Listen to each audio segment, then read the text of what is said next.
Check out what the satisfied Dan Gemis real estate team clients are saying about working with the Dan Gemis team.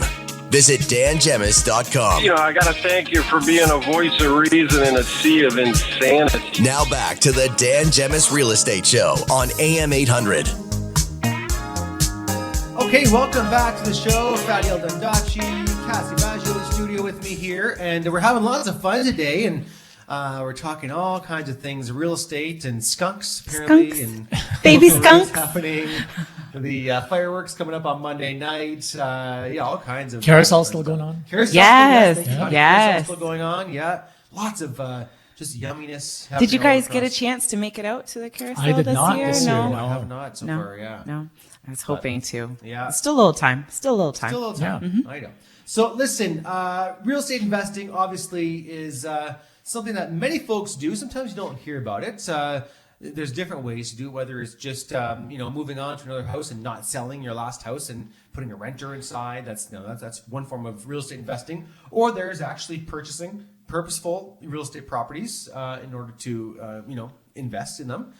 For the long term, or you can buy multi-units, larger buildings, commercial buildings. There's so many ways to invest. Well, as prices have started, increasing in the last few years, it's getting harder and harder for especially younger investors to get into the market. So what are some people doing? Well, they're teaming up with their friends to buy Yeah. investment properties, which, there are pros and cons of Yeah.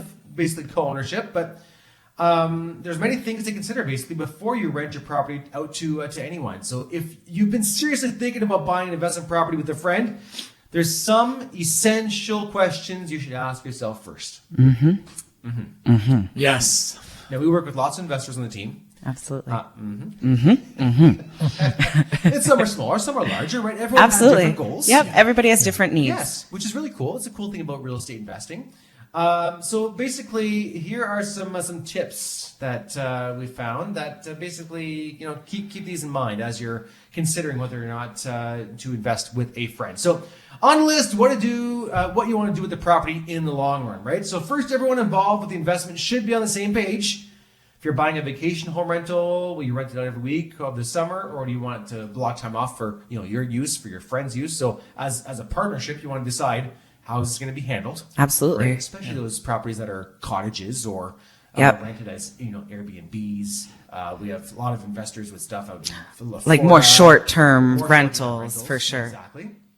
What can you afford? So dreaming is fun, but reality can look much different than the remodeled retreat you had in mind.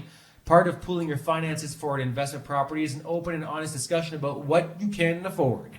So getting a professional mortgage broker or specialist on board is a good idea, no doubt, right? So that way you have a clear picture of what you can afford, the mortgage rates, and how long you'll be paying this property off. And of I would course, say- sorry. Go ahead. No, go ahead. And of course, like if there's any renovations to be completed, That's right. how is that being divvied up? Who's doing what? That's right. Sometimes you hear things where, okay, well, somebody's really handy, so I'll do the work if you pay for this, So there's a lot of different ways people That's will right. come up with that kind of contract to work around. And you also want to make sure you know what the property can realistically rent for, obviously, right? So look at how much comparable properties in the area are renting for and figure out what you can afford and offer that others can't. So you may also want to take some time with your partners to figure out how you get the property noticed and rented, learn what costs are associated, and determine who'll pay for what. Because that can often be the issue with partnerships, right? Sure. Who's responsible for what aspect? Because if one partner, oftentimes it happens where one person is doing the majority of the work and starts getting, PO that the other person is just kind of Hanging out, ride, yep. but not doing any work, whether it's renovation work or work on trying to lease the property out, et cetera, et cetera. So some things to think about there. So again, next on the list that I have is how we split the workload. Yeah. Right? So again, there's lots of things to consider. Renovations, who's handling the advertising of the property, who's screening the tenants going in. Yeah. Is it a short-term rental property? Is it a long-term rental property? So is it a duplex that you have tenants in and they're good to go? After that, you just Also rent. budgeting. So in case Yeah. you don't rent it Absolutely. out, can you afford a monthly That's payment right. together with, the association of maintenance fees, That's insurance, right. property taxes? That's right. Yeah. All those important things to consider. How are the decisions made? So is there one partner that's basically taking the lead and someone else is just into, as an investment and you're just letting that partner Lawyer. take, a lawyer, right? Well, Yeah. well, really, a lawyer's important Yeah. because Yeah. you want to make sure everything is done properly and Because trust me, things get just, we have, we're friends, we know each other Yeah. forever, so it's all good. Yeah, Or trust me, when business, Yep. things will go sideways really quickly. Money's And next thing you know- involved and, lots of movement. More and- emotions get involved too. And so to me, Definitely. even if you are very close friends, Yeah. both should understand the importance of having things done properly and legally. Yeah. To avoid any hassles or questions later on. Outline as much as you can on paper Yep. beforehand. Whose roles are what? Yep. Who's paying for what? Is the one partner, having money involved at all, or is it just one partner is the handy person and they're going to take care of the major workload, while the other is just the money person? Because we right? do see that often, actually, Yes. where maybe one partner actually has a bit more of the down payment than, say, the other one, and the other one says, "Okay, I'm going to do more management because you put money down," and they right. kind of do that. But sometimes, getting towards the end of that, not everybody's still in agreement. I would say go very specific details, like you said. Yeah. Because you can agree who's going to take the lead, but what's involved in that lead? Are you driving half an hour to an hour weekly to get something, Yeah. to go do something? So those things add up. You have the time to put in.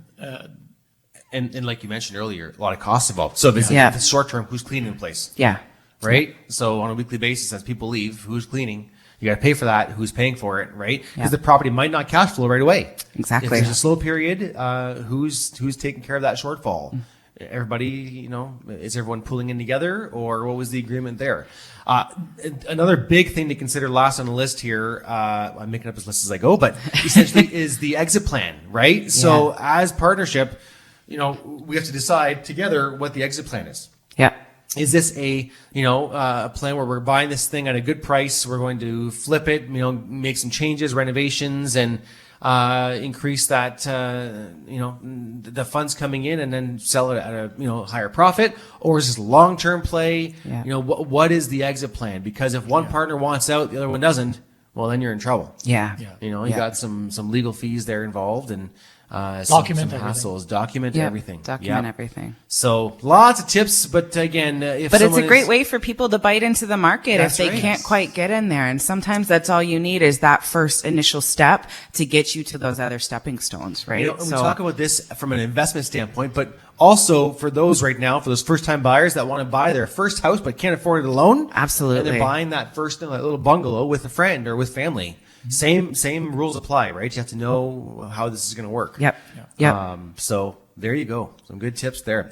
Okay, we're going to take a break. We're going to come back. We'll give away the gift card in the next half hour for the Richmond Popcorn Company. If you haven't already entered, make sure you text the keyword today, which is popcorn, with your first and last name to 10800.